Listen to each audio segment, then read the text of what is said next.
लेकिन उससे पहले आपको एक बड़ी खबर बता देते हैं। खबर यह है कि पेपर लीक पर राजस्थान हाईकोर्ट का बड़ा फैसला आ गया है। राजस्थान हाईकोर्ट ने एसआई भर्ती परीक्षा 2021 रद्द कर दिया है। 859 पदों के लिए एसआई की भर्ती होनी थी। पेपर लीक में कई ट्रेनी एसआई पकड़े गए थे। 13 अगस्त 2024 को हाईकोर्ट में एक याचिका दायर की गई थी इस परीक्षा को लेकर, और इस पर अब कोर्ट का फैसला आ गया है। लखवीर शेखावत संवाददाता हमारे सहयोगी जुड़ गए हैं। लखवीर, क्या कहा है कोर्ट ने?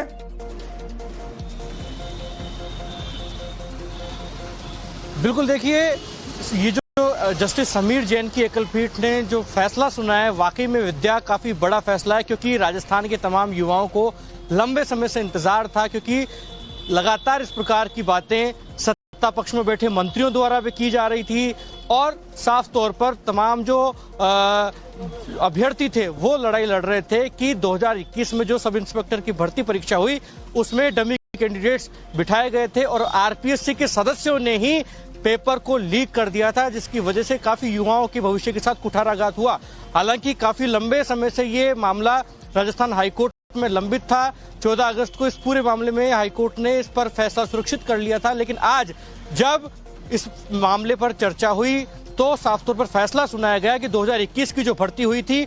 उसको रद्द किया जाता है, क्योंकि उस पूरी भर्ती में डमी कैंडिडेट्स को बिठाया गया था। काफी अनियमितताएं सामने आई थी, और साफ तौर पर कोर्ट ने यह माना है कि आरपीएससी के जो मेंबर्स थे वो भी पेपर लीक में इन्वॉल्व थे। ऐसे में अब जो नई भर्ती होनी है, जिसके लिए विज्ञप्ति जारी की गई है, तो 2021 के जो 859 पद थे उसको भी इस नई विज्ञप्ति में शामिल किया जाएगा, और सेपरेट जो ये तमाम पद हैं उसके आधार पर नई जो भर्ती परीक्षा होनी है उसमें 2021 के लोगों को भी मौका दिया जाएगा, उनको भी बैठने का अवसर मिला जाएगा, और 859 पद बढ़ाकर नई विज्ञप्ति इंट्रोड्यूस की जाएगी। और ओवरेज जो लोग हो चुके हैं, जिनका लगातार ये दावा था कि अगर वापस से ये भर्ती करवाई जाती है तो हम ओवरेज हो चुके हैं, हम बैठ नहीं पाएंगे, उनको भी कहीं ना कहीं राहत जो है वो राजस्थान हाईकोर्ट ने दी है। लेकिन विद्या,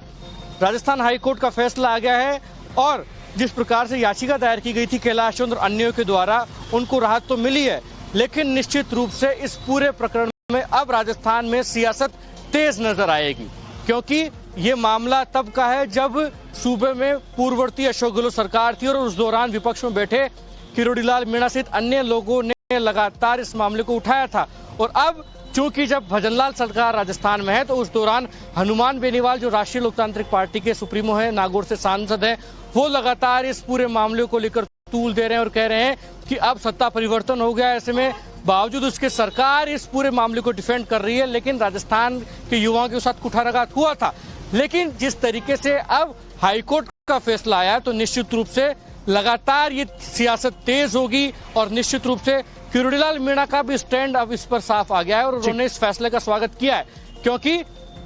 2 साल पहले उन्होंने लगातार कहा था कि युवाओं के साथ कुठाराघात हुआ और उनको न्याय मिलना चाहिए। हालांकि अब सत्ता परिवर्तन हो गया, अभी तक कोर्ट ने इसमें पाया है